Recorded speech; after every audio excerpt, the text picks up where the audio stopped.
Hello दोस्तों, कैसे हो आप लोग सभी। उम्मीद करता हूँ आप लोग सभी अच्छे होंगे, स्वस्थ होंगे, मस्त होंगे। और कैसी चल रही है आपकी तैयारी। उम्मीद करता हूँ आप लोगों की तैयारी अच्छी चल रही होगी।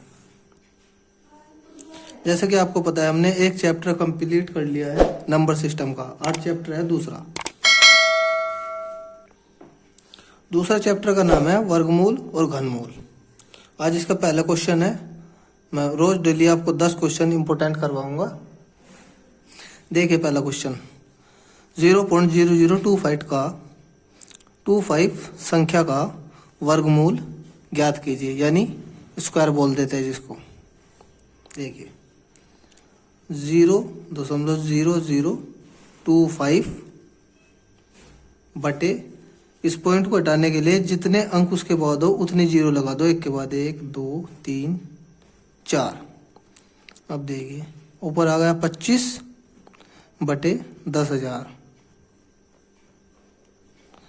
अब हम इससे आगे करेंगे 5 गुणा 5, 25, और जी 10 गुणा 10 दाम 100, दाम 1000, दाम 10,000 बराबर। अब देखिए इससे आगे अब वर्ग करना है जैसे, तो इन 5 में से एक 5 लेना पड़ेगा, बटे इस 10 में से एक 10, गुणा इस 10 में से एक 10 बराबर 5 बटे 100। अब इस 5 को 100 से भाग देनी है, तो बराबर, अब देखो हम ऐसे भी कर सकते हैं, 5 100। अब इसमें भागने दीजिए 0.00500 बटे 5, तो उसको काट के आएगा 0.5 पॉइंट। पहले का आंसर होगा 0.05। अगला सवाल, 1.331 संख्या का घनमूल ज्ञात कीजिए। ऊपरले सवाल में हमने वर्गमूल ज्ञात किया और निचले सवाल में हम घनमूल ज्ञात करते। देखिए 1.331 पॉइंट हटाने के लिए 1, 2, 3 जितने भी पॉइंट के बाद संख्या हो उतनी ही हम जीरो लगा देते हैं, बराबर। देखिए अब 1331 हो गया, इसका घनमूल यह होता है 11 गुना 11 गुना 11। अगर हम 11 की 3 बार गुना कर दें 1331 आ जाएगा, और 10 गुना 10 गुना 10। और घनमूल बोला है तो घनमूल का मतलब है तीन संख्याएं अगर एक जैसी है तो उनमें से हमें एक संख्या लेनी है, बटे इन 3 संख्याओं में से एक संख्या लेनी है। अब भाग देनी है, भाग देकर आएगा 1.1, यही इसका आंसर होगा। अगला सवाल, यदि 841 का वर्गमूल 29 हो तो √8.41 प्लस √0.0841 प्लस √0.000841 का मान ज्ञात कीजिए। अब इसने क्या है, 841 का मान 29 दे रखा है, तो हमको सबको इनका पॉइंट हटाकर 841 बनाना है, क्योंकि हमें 29 इसका मान दे रखा है। देखो इसके करने के 2 तरीके हैं। अगर आप ऐसे चाहो, √8.41 प्लस 0.0841 प्लस √0.000841, या तो आप ऐसे कर लो, पॉइंट हटाकर बटे 100 कर लो और उस संख्या को बाहर निकाल लो, या फिर ऐसे कर लो, अगर पॉइंट के बाद जितनी संख्या है उसकी आधी संख्या पॉइंट से बाहर निकल जाएगी। मान लो 41 2 संख्याएं हैं तो एक संख्या के बाद पॉइंट आएगा। अब देखो मैं आपको बताता हूँ, 841 का मान 29, तो 841 मान लो, से पॉइंट को भी ना मानो, और 29 आ गया। अब 2 संख्या के बाद पॉइंट है तो एक संख्या के बाद पॉइंट आ जाएगा। अब दूसरा तरीका करने का, दूसरा तरीका बता दूँ, आप ऐसे भी कर सकते हो। 841 पॉइंट है इधर, पॉइंट हटाया 100 लगाया, आप ऐसे कर सकते हो। और जो होता है 841 29 का स्क्वायर बटे 10 का स्क्वायर। अब इससे 10 से अगर इसे भाग देंगे तो 2.9 ही आएगा। अब देखो इससे आगे, अब इसके बाद 4 अंक है तो पॉइंट के बाद 2 अंक हो जाएंगे, 0.25 प्लस, अब 1 2 3 4 5 6, इसमें 6 अंक है तो पॉइंट के बाद 3 अंक हो जाएंगे, 0.029। अब इसने बोला है इसको जोड़ लो, अब हम सभी को जोड़ लेते हैं। देखिए इधर जोड़ते हैं, 2.9 0.29 0.029। अब देखिए हम प्लस करते हैं, 9 9 और 2 11 का 1 का हासिल को 1, 9 और 2 11 1 12 12, 2 का हासिल को 1, 2 और 1 3, तो पॉइंट यहाँ आ जाएगा। तो इस सवाल का आंसर होगा 3.219।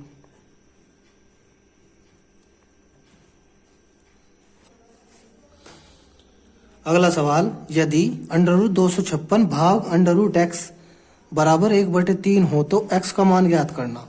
अब हमें इस सवाल को करने के लिए सबसे पहले √256 भाग में बटे में √x बराबर 1/3।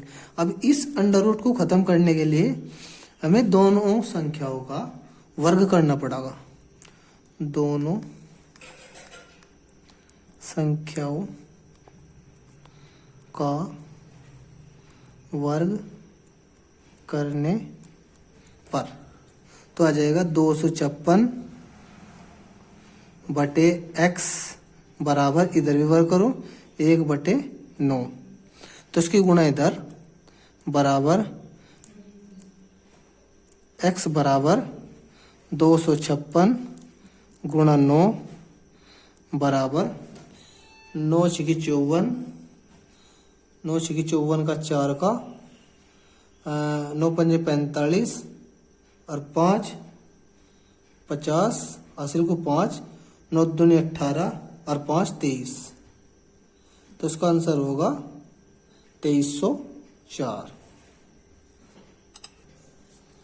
अगला सवाल, √0.0576 गुणा √1.69 बटे √0.0144। अब इसको भी बाहर निकालिए, इसका वर्गमूल निकालना है। और आपको मैंने बताया था आसान तरीका, अगर दशमलव के बाद 4 अंक हो तो √ के बाहर निकालने के लिए, वर्ग करने के लिए हमें उसकी आधी संख्या बाहर निकालनी है, मतलब वर्ग करके। 576 का वर्ग 24 और 24 ऐसे निकालना पॉइंट लगाकर, गुणा 169 का वर्ग 13, 2 है तो पॉइंट के बाद 1 अंक बटे, इसके 4 है तो पॉइंट के बाद 2, 0.12। अब पॉइंट से इधर भी 2 अंक के बाद 2 अंक से पहले पॉइंट है, 2 अंक से पहले पॉइंट, तो पॉइंट से पॉइंट खत्म। 12 दूनी 24 बराबर 2 गुणा 1.3, तो उसका आंसर आएगा 13 दूनी 26, तो 2.6 आंसर होगा। अगला सवाल, 5732 में कौन सी छोटी से छोटी संख्या जोड़ दे कि प्राप्त योगफल पूर्ण वर्ग बन जाए। तो हम इस सवाल को इस विधि से करेंगे, 5732 दो के जोड़े बना लो और इसको करो, तो ऐसी संख्या में पढ़ा चलाओ जिसके आसपास कटे। 7 7 49, अगर 7 से गुणा करेंगे तो 7 ही जोड़ना पड़ेगा, सतु सतु 49 बटे 17 मतलब 9 गए 8 और इधर कुछ नहीं बचा, उसको उतार लो 32। अब 7 और 7 14। अब इसके आसपास ऐसी संख्या लेके आए जो इससे बड़ी हो, थोड़ी सी बड़ी हो, जैसे जोड़ दे, हमें संख्या जोड़नी है ना, तो हम इसके आसपास संख्या लेके आएंगे, 6 से गुणा करनी पड़ेगी। अगर 6 से गुणा करने तो ऊपर भी 6 लिखो, 146 गुणा 6, तो 6 चंग 36, हासिल को 3, 6 चौक 24, 25 26 27, हासिल को 2, 6 6 और 2 8, तो हमें मिल गई संख्या 876। जोड़ दे बोला ना, तो एक संख्या फालतू चलानी है, ना कि कम। तो इधर से भाग इसे घटा लो, घटाने के बाद आएगा 6 में 2 गए 4, 7 में 3 गए 4। अगर हम इस 57 32 में 44 जोड़ दे तो यह पूर्ण वर्ग बन जाएगी। 44 जोड़ दे तो यह पूर्ण वर्ग बन जाएगी। जैसे 44 जोड़ी तो यह पूर्ण वर्ग संख्या बन जाएगी। इसका मान आएगा 57 76, तो इसका आंसर होगा 44। पूर्ण वर्ग बनाने के लिए 44 संख्या जोड़नी पड़ेगी। 4 अंकों की छोटी से छोटी संख्या का वर्ग ज्ञात कीजिए। 4 अंकों की छोटी से छोटी संख्या, वैसे तो 4 अंकों की छोटी संख्या सबसे छोटी तो 1000 होती है, आपको पता है। उसने पूछा वर्ग, पर मैं आपको डायरेक्ट भी बता सकता हूँ, इसका वर्ग जो होगा 1024 होगा, पर मैं इसको सोल्व कर दिखाऊंगा। देखिए 1000 उसी विधि से, और 3 3 9, 2 2 के जोड़े बनाने, 9 बचा 1 100। अब 3 और 3 6, अब हम करेंगे 100 को 61 एकम 61। अगर हम 61 एकम 61 कर दें तो ये बच गई संख्या 10 में 1 गया 9, और जी 9 में 3 गए, 9 में 6 गए 3। अब यह अगर हम इसमें से घटाए तो ये छोटी संख्या हो जाएगी, तो हमें क्या करना पड़ेगा, इससे एक पलड़ा ज़्यादा चलाना पड़ेगा। 3 31 31 आ गया, तो 32 का स्क्वायर करना पड़ेगा, 32 का स्क्वायर, तो 32 का स्क्वायर होता है 1024। 1024 वह संख्या होगी जो 4 अंकों की सबसे छोटी। इससे छोटी अगर 31 का वर्ग करेंगे हम, 31 का वर्ग इससे भी कम आएगा। 31 का वर्ग होता है 961, पर यह संख्या 3 अंकों की हो जाएगी, 4 अंकों की 1024। इसका आंसर होगा 32। 32 का वर्ग करने पर 162 में, अगला सवाल, 162 में किस छोटी से छोटी संख्या से गुणा करे कि प्राप्त गुणनफल पूर्ण वर्ग हो। तो हम क्या करते हैं, 162 का एलसीएम निकाल देते हैं। सबसे छोटी छोटी संख्या तो 2 से करते हैं। 2 8 16, 2 एकम 2, 3 से 2 से तो कटेगा, 3 दूनी 6, 3 7 21, 3 9 27, 3 3 9 और 3 एकम 3, तो ये आ गया 2 गुणा 3 गुणा 3 गुणा 3 गुणा 3। अब उसने पूछा पूर्ण वर्ग। पूर्ण वर्ग का मतलब है 2 एक जैसे, तो हमारे पास 2 1 है, तो हमें क्या करना पड़ेगा, इस 2 में गुणा 2 की गुणा करनी पड़ेगी, तो इसका आंसर होगा 2। अगर हम देखो इसमें क्या है, 2 दे दिया, अगर 2 में 2 की गुणा करेंगे तो एक संख्या निकल कर आ जाएंगे, तो इसमें कमी है 2 की पूर्ण वर्ग बनाने के लिए, तो इसका आंसर होगा 2। अगला सवाल, 2028 में किस छोटी से छोटी संख्या से भाग दे कि प्राप्त भागफल पूर्ण वर्ग बन जाए। क्या करते हैं, 228 बटे 2 से काटते, 2 एकम 2 0, 2 एकम 2, 2 चौक 8, 2 से 2 पंजे 10। अब 2 से इसमें चलाएंगे तो एक जीरो करनी पड़ेगी, 2 सत्ते 14।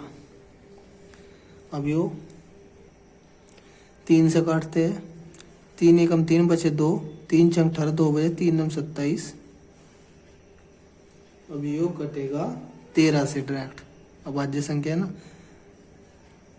13 से डायरेक्ट 13 कम 13 और 13 तिया 39, यो भी 13 से 1।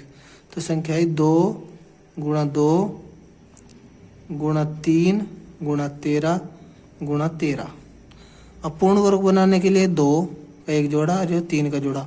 अब पूर्ण वर्ग बनाने के लिए हमारे पास 3 है, तो हमें एक 3 से भाग करनी पड़ेगी। मतलब पूर्ण वर्ग बनाने के इस 3 को खत्म करने के लिए 3 से भाग करनी पड़ेगी। इस 3 में 3 से भाग करनी पड़ेगी, तो 3 इसका आंसर होगा। अगला सवाल, एक सेनानायक अपने सैनिकों से उतनी पंक्तियां बनाता है जितनी प्रति पंक्ति सैनिक हो।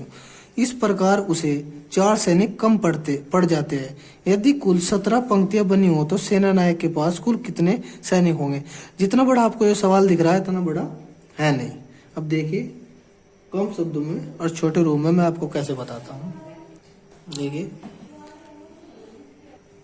देखिए उतनी ही पंक्तियां बनाता है जितने प्रति पंक्ति सैनिक हो। अब उसने क्या बोला, यदि कुल 17 पंक्ति है, अगर 17 पंक्तियां है तो उतनी पंक्ति के समेत उतने सैनिक होंगे। 17 गुणा 17 बराबर 289। अब उसने क्या बोला, 4 सैनिक कम पड़ जाते हैं, तो उसके पास कितने सैनिक है। तो 289 में से 4 सैनिक माइनस कर देंगे तो 2 8 और जी 5, तो 285 इसका आंसर होगा। आज के 10 सवाल पूरे। अगर आपको हमारी क्लास अच्छी लगी लाइक करें, सब्सक्राइब करें, कमेंट करें। धन्यवाद।